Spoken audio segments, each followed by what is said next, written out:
Hi there, I'm Jamie Taylor. Welcome to Your Health Matters, brought to you by Kingman Regional Medical Center, your community-owned hospital. As you know, every week I have a different healthcare professional on the program that talks about services and programs that we offer here at KRMC. I've got a great guest on the program today, so stay tuned. We'll be back right after these messages. Welcome back to Your Health Matters.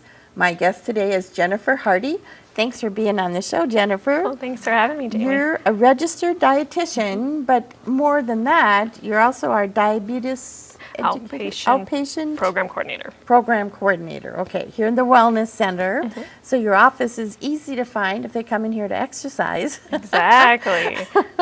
So let's talk about what that diabetes outreach educator? It's a DSMT program, which stands for a Diabetes Self-Management Training. And so we're certified through the ADA, which is the American Diabetes Association. Okay. And that just means that we're teaching diabetics skills so that they can monitor and maintain their blood sugar and have better overall health.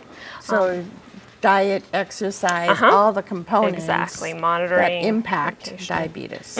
Exactly. Okay. So hopefully we're giving them the skill set.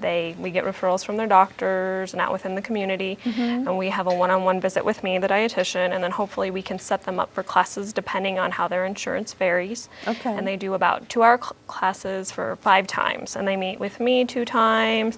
They meet with a physical therapist, a nurse, and a pharmacist. So it's a really good program, and it's in a group class setting when they do those. Great. So that is good. And well, number one, in a group setting, that helps you realize you're not alone. Exactly. Obviously, that's a lot of people with diabetes in this world. There is. There quite is. And So I think you've got a lot of job security, I guess is my point. Well, I hope so. Well, not for that reason, but Right. yes. So with the diabetes education program, you mentioned all these different components of it. And then exercise, obviously, is a pretty important part of managing diabetes. Exactly. So is a wellness center included in any of that? Can they get a It's discount? not, No? Okay. unfortunately. Some people can if they don't have qualification for it. But a lot of people do. Certain insurances will cover the Silver Sneakers program depending on their true. age. Right. Sometimes we do offer scholarships I was for the just going Wellness to say, Center. the Wellness Center has a scholarship program. Exactly. Because that is a vital part of managing, I know for myself. It It's is. just, exercise makes such a difference. You don't It does. realize It how really it does. affects your blood sugar levels, and eating healthy too, obviously. So you provide them with, you give them like suggested menus or? We talk about what foods affect their blood sugar and kind of how they can limit what food those foods are. You still need those foods. Those foods are called carbohydrates. Okay. Those are the primary fuel source for your brain. So you need those foods, but you also have to limit those foods. And it's finding that balance. Because And there's certain carbs that are better than others. Yeah, there's ones that don't increase your blood sugar as quickly, and those ones have more fiber-containing things. And So then what kind of foods would that be? your As an vegetables, your fruits. So those are considered whole carbs? I grains. guess I always think of carbs as starches and breads and Exactly. pastas, but not. No, not all of them. Okay. Beans, milk. The starchier vegetables are going to be more of your peas, your potatoes, and your corn. All vegetables have carbohydrates in them, but other vegetables are a much lower content of carbohydrates, so usually you can have more of those. Okay. Say your broccoli, your spinach, your carrots, and some people... So salads are a good thing to fill up on. They are. It just matters if we're adding a lot of dressing and cheese Well, and eggs. yeah, it'd be better if we didn't have to worry about the dress. It's kind of like if it tastes good, it probably isn't good for you. No. That's always been my Sometimes it feels rule. like that. It sometimes does feel like that. Well, I know that I've heard in the past too that a lot of times, we can get in, I can't eat that, I can't eat that. Maybe it's easier to focus on what I can eat. And that can be hard because it's finding that balance of you can eat everything, but you have to eat smaller portions of certain foods. So if you had dessert or sweets, you're going to have a much smaller portion. Right. And you have to be really careful with the sugar-free component because sugar-free doesn't mean carbohydrate-free. Oh, interesting. I hadn't thought about that. But, yeah, Unfortunately, those companies are trying to get your money and they're not trying to necessarily help your health. So Right. it's really important to be an informed consumer and be an informed patient. Well, and I think because people people think of diabetes as sugar, Mm-hmm. and so they're thinking, oh, if it's sugar-free, I can eat it. Exactly. But that's not the case. That's not necessarily the case. Okay. I've- It's better than full sugar. Not Not just because necessarily. carbohydrate breaks down into sugar in your body. So if Okay. you look at it, I've had candy bars where I've had the actual size regular sugar containing candy bar and then the sugar-free version, and I've had diabetics look at the label for both, and you'll see that it's the same amount of carbohydrates in both of them. So it's not to say you should be eating a bunch of sugar-free either. So Right. just being aware of that and making sure you're looking at your labels and looking at I was the just going to say, carbohydrates. you mentioned labels and kind of raised a red flag for me. So I would bet that an important part of that education component is learning to read the labels on our foods, It right? definitely is. Definitely. So what do you learn from the label on a food? You learn your serving size, and you're going to see your total carbohydrate. That's another thing that's really sneaky. Yeah. You know, like on a candy bar, if you just saw 150 calories, and you think, oh, that's not bad.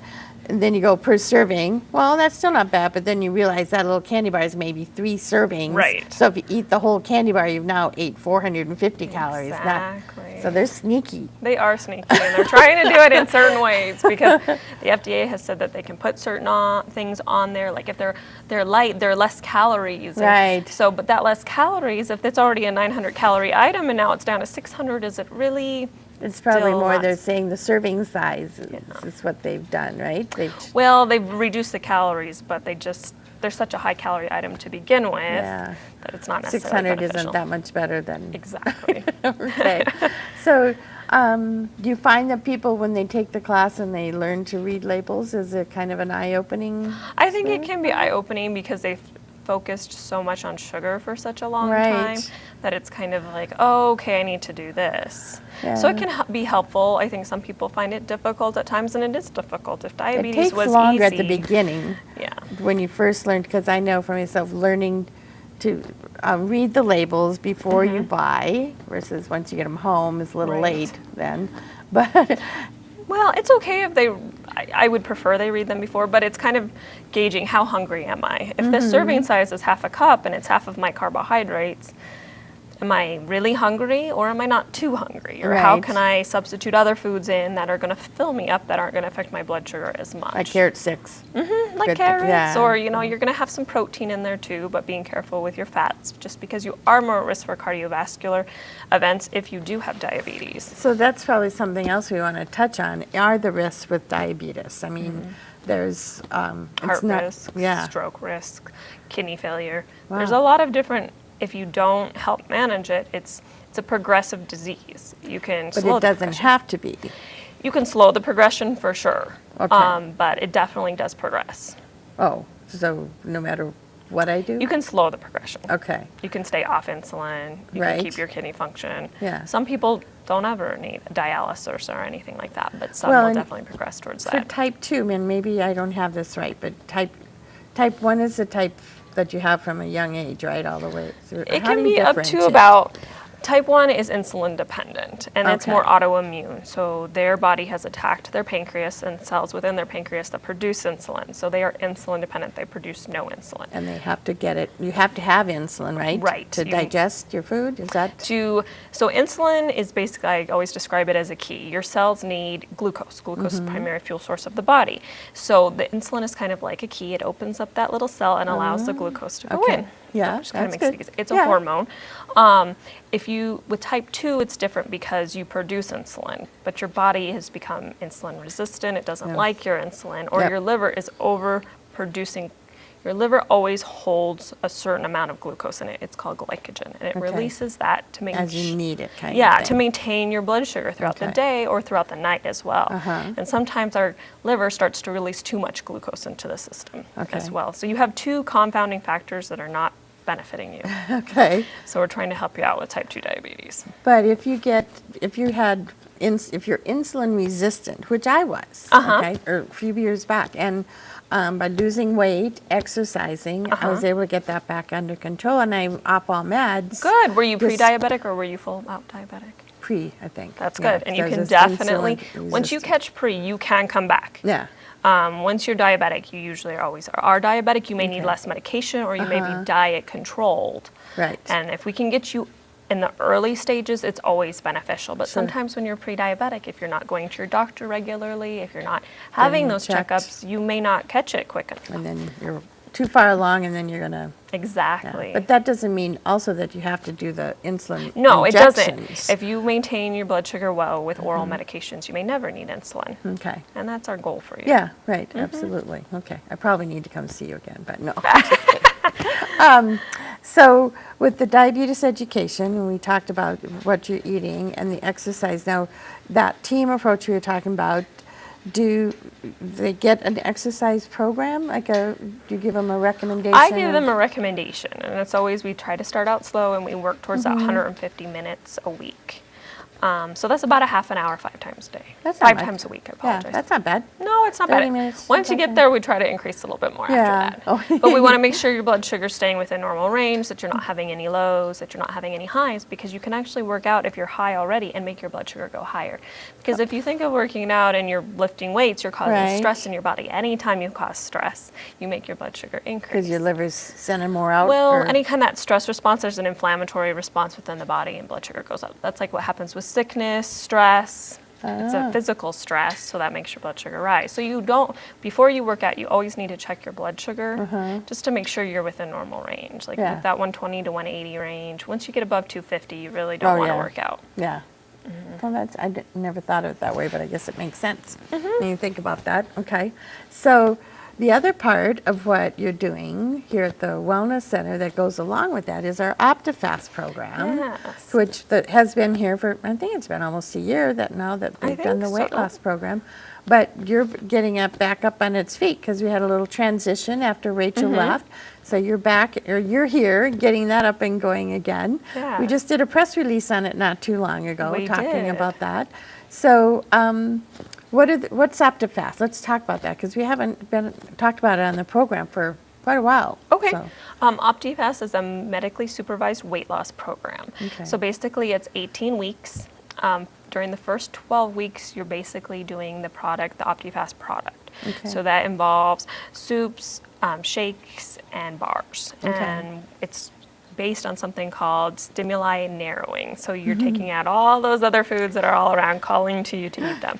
And we're hopefully getting you down to something in a certain calorie range so you can lose weight appropriately. And then we transition you back to food slowly. But we also have weekly meetings as we meet as a group and we work on behavior modifications. And they meet with me weekly. Oh, that's so we good. kind of talk about it and we see what works. And you can join the program in at any time. And I think that's beneficial because you might have somebody that's new join in and somebody that's close to graduation.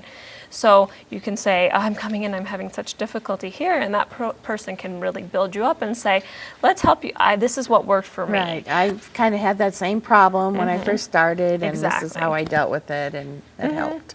Oh, that's cool. So I like that it's a team approach. It Yeah. definitely helps. And we want you to have long-term maintenance. You can always come back and get back on some of the things. Yeah, if because you the need to. yo-yo thing is not good, obviously. No, it's not good. And we hopefully can help you maintain it because It's you've worked probably- really hard for something. Yeah, and it's like a lifestyle change, right? I mean, It is. or changing our mindset and how we look at food. So Yes. that's why meeting with you once a week or twice a week, did you It's say? once a week. Once a week. But that's good too, because you can kind of help them relearn. Right. And it's a different aspect. We talk about preparing foods, behavior modification, different things because everybody's different. And we all have different pitfalls and different things that affect us. So if we can find that one thing that really is Your that trigger. light bulb moment, Yeah, right? like Oh, that's really what Why is I causing eat me. when I do, or what I do kind of thing, or when I'm Exactly. stressed, I go for whatever kind Right. of thing. If we can help give you those tools, Okay. hopefully that will help for some change and then we'll see some long-term effects. Okay, so if a person signs up for the program, the first week is they set some goals? Is that what they do? The first week they meet with me, and then, well, we have them meet with a doctor and they get medically cleared. Okay. And then once they're medically cleared, they come and we have a one-on-one session where I determine their caloric need. Okay. And then how much product they need, and they then start the program, and then the next week they come and join the group. Okay. And then that happens all We'll walk 2 through weeks. the rest of that process right after this break. We've got to take a break for a couple of quick messages, and we'll be right back. Stay tuned. Welcome back to Your Health Matters. My guest today is Jennifer Hardy. We're talking about diabetes education and the OptiFast program. Just before the break, we had started talking about OptiFast and kind of you were walking us through the process. So if someone decides, I've got to lose weight, I've tried everything, I'm ready to make the commitment. So what are they going to do? They're going to come to us. They're going to Okay. be medically cleared by their doctor. I'm going to have that one-on-one session with them where I'm going to set up a different calorie range, and that will tell them how much product they need to have. For that first 12 weeks, they'll only eat our product. That's what I was just going to clarify. So, I mean, literally nothing else. What do you drink? Just water? Water. You Not can coffee? drink water. We try to limit your caffeine intake so you're not retaining so much fluid. I could be in trouble on that one. Right. It can be hard at times, but hopefully we have you wean off caffeine before if we can tell you so much. Oh, okay. Yeah. You So- can still do about a cup a day. No, I don't need a lot, but it does rev my motor first thing in the morning. It can be hard for some, but I've fortunately had a group that it is not caffeine dependent, which has been very nice. Yeah, for your first time through. Yeah, Very exactly. good.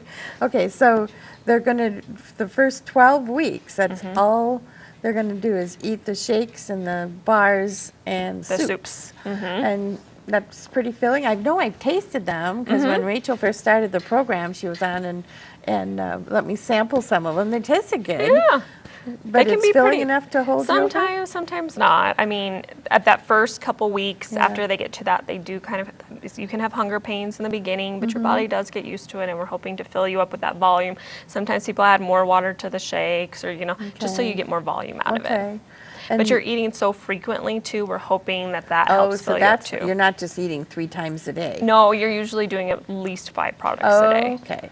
So that's the difference, because I was envisioning Yeah. No. 3 times a day.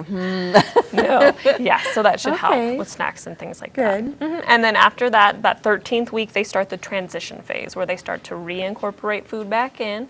Now, And s- like what kind of things would you They start might with? do some protein, like some chicken and a vegetable that first day, and then the next day they're going to add a little more of a vegetable in, or another fruit, or some milk. So maybe for dinner or for lunch, the kind of Exactly. thing. Instead of the bar, they'll have a chicken breast and a piece of broccoli. And then as each week, it will gradually add on a little more food till they're at their 18th week, and that's the last time. And then we kind of set them with a dietary plan that they kind of need to follow up with, or kind of guidelines to help them. And they go on their way. And they can always come back and buy product, weigh in. I'd prefer they come and Oh, weigh in. okay. So just And- because you've graduated doesn't mean you don't get to buy the Right, product anymore. So like, exactly.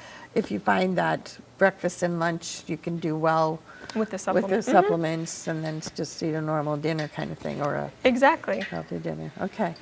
And what if like at 12 weeks, I mean, so say I want to lose 100 pounds, you probably aren't going to do that the first time through. No, probably not. So you Wouldn't might be be so keeping good. up with the program, like weighing in. If you've joined the wellness center or any of them, you can come in and we would like to weigh you. And if you need to, you can add a few in, or we can always But I modify guess my things. question is, can you stay in the OptiFast program longer than 12 weeks? You're always allowed to come and talk with us again. Right. like No, but after I meant eating.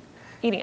It's okay to just stay on the OptiFast Well, diet on after just 12 on the weeks? diet. You might have a few supplements where you do, but we want to do another meal instead. Okay. Mm-hmm. That's what I guess I was wondering how long you could go on just the supplements. You could probably go for a while, but I Yeah. prefer you transition onto food at some point. Like if Yeah. Mm-hmm. you need to transition back for a little bit, and then like maybe another week you're going to do just the Okay. supplements. Okay. But I mean, that goal is to get you back on normal Right. food per se. Just Yeah.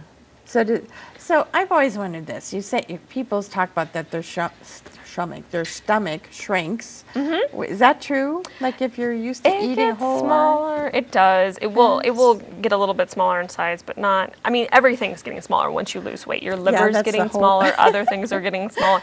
So hopefully, Waistline, yeah. I mean, hopefully we're shrinking a little bit. You can stretch your stomach out too. So it does get a little bit. Okay. Because And the hopefully. bigger it is and the empties and you're hungrier you are. Is that right? Yeah, I mean, it can. There's also different hormones that are released, and so Okay. eating 3 times a day is Yeah. very important. Yeah. Waiting skipping. that 20 minutes because for your brain to know your stomach's full. Yeah. There's different things we can do to help ourselves, but yeah. So those are all the kind of things that you kind of work with them as you're Yes. educating them about things to watch for and why they eat what they do and that kind of stuff. Exactly. So going through the OptiFast program, do you find that really beneficial for diabetics? I mean, for It can. obviously Oh, for anybody. sure. That's but- the average weight loss is about 52 pounds. They see decreases in cholesterol, blood pressure, and blood sugar. Oh, wow. So definitely. Okay. So that's why it's good for all kinds of different individuals. Okay. Well, that's what I was wondering, and from a diabetic standpoint, if it made sense for them to go through the OptiFast program as well. It can definitely help. Okay. We haven't mentioned your phone number, and I want to make sure people have that so they can call you with questions at 692-4608. Correct. Right? So they can call you with questions. Now, anybody can sign up for OptiFast, right? You don't need a doctor's referral Right. to join that. They However, just it's not usually covered by insurance. Okay, so that's you do have to pay out of pocket for it. But I guess I meant that they can just call you with questions or to sign up exactly. and come into the Wellness Center anytime they finally just, this is it. I had one too many Easter eggs, it's time. Correct. Okay, very good. Or it's bikini season and I need help, kind of thing. But the diabetes education program that we had talked about earlier, that you do need a physician referral. Yes. Okay, and does insurance usually cover that? A lot of insurances do, some Okay. do not, but we do have the scholarship program Right, if you okay. qualify. Oh, for the diabetes side of it as well? I didn't realize that I was thinking it was just the Yes, exercise. we do have for the Oh, diabetes as well. That's good, that's good. Yeah. So, question was raised on checking blood sugar. We've had people ask us that before. How do I know that my blood sugar is high or low, other than how I feel kind of thing? But there is Right. actually, There's guidelines out Okay. there. So if you're diabetic before meals, so your fasting blood sugar in the morning should be between 70 and 130. okay, when you first get up in the morning, so the first thing you do, to find that out, you have to have A glucometer. a glucometer, and you have to prick your finger and With put a it on a little lancet, and then you have the little blood dot come out. Mm-hmm. Hopefully you're massaging your hands properly. Maybe you warm them up under warm water, you shake your hand down, you kind of milk your finger, they call it. You get out enough blood, you put it within the little like a strip or the whatever. little strip. Yes, thank Okay. you. And it reads, your monitor will read your blood sugar. Okay. Mm-hmm. And then, is that if, like, say I'm insulin resistant early stage, I just had to do that once a day? Some But- people have to do it once a day. Some people want to do it more. Usually with my new diabetics, I like them to do it about 1 to 2 hours after their meals as well, because that helps them know how their medication's working and how what they're eating is affecting their blood Oh, sugar. that's true. And I That's might have probably them- one of the best ways to realize how those carbs are affecting Exactly. your blood sugar, is actually see it on the, Yes. it's like, uh-oh, that wasn't so good. And that's the goal, 1 to 2 hours after meals is being less than 180. I apologize. 180? Less than Okay. 180. That's American Diabetes Association guidelines. Okay. So how did you become a registered dietitian and decide to go into diabetes as a specialty? I got my degree at the University of Arizona with Okay. my bachelor's degree in nutritional sciences, and then I did my internship at Beth Israel Deaconess Medical Center. It's a mouthful. Yes. In Boston, and I wanted to be a dietitian because I did a general nutrition class, and I thought this is really beneficial. I want to be in healthcare. So this was like in high school? It was in college. Oh, in college, I was kind of okay. trying to find that avenue That that, I niche, liked. yeah. I like helping people, and I think it's a great way to help people. Diabetes is Absolutely. definitely, I've seen so much of it. I really enjoyed, I came from Sunrise Hospital in Las Vegas. Oh, okay. And I would cover in the peds unit at times, and we get a lot of type 1 kids there. Oh, Not a that's- lot, but enough that I've yeah. done that, and I really enjoy that. And I noticed the adults, they don't get that attention that the kiddos did. right. And it really could benefit the adults as well if we catch it sooner, if we can talk about it, if they really understand. Because in the hospital setting, they're feeling sick, they're under stress, they have so many people coming in and out of their room Right. that it really could benefit them if they could have that outpatient one-on-one visit where they feel okay, they can come in and ask all those and- questions. yeah. Yeah. So do they end up in the hospital because of their diabetes? Not always. Some Okay. people do because they don't know or Right, because and they then they have some kind of a, so what kind Yeah. of symptoms would you have that would put you in the hospital? Well, anytime, any sickness, any stress, any heart attack, I was basically seeing anyone in the hospital. And we'd have a lot Okay. of people that would maybe go through surgery or they'd go through something else and they'd find out they're diabetic. And Wow, so yeah. we get that consult, go talk to them, and Okay. it might be not as long as it needs to be.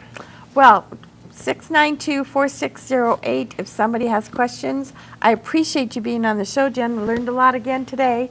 We'll have another great guest next week. Thanks for joining us.